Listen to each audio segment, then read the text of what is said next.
5 peso coin na aking binibili sa halagang 2,000 pesos. Baka po makakita kayo ng ganitong klaseng 5 peso coin. Magugulat ka na meron palang ganitong klaseng 5 peso coin. Kung interesado ka po dito, unawain niyo pong maigi ang video. Magandang araw mga ka-altcoin buyer.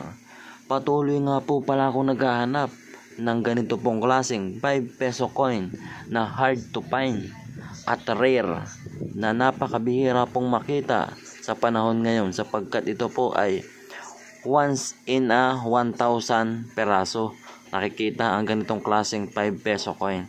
Kaya po kung makakita kayo ay napakaswerte nyo na, sapagkat 3,000 po ang katumbas nang makikita nyong ganitong klaseng 5 peso coin. Kaya kung po interesado ka, tapusin nyo po ang video para po malaman nyo kung ano po ang hinahanap ko na 5 peso error coin. 3,000 pesos po ang bawat isa.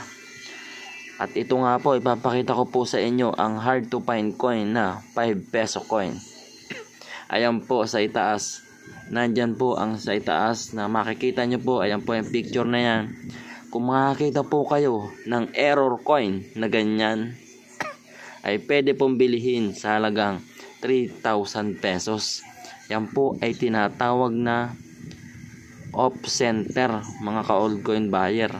3,000 po ang bawat isa niyan at napakabihira po niyang makita.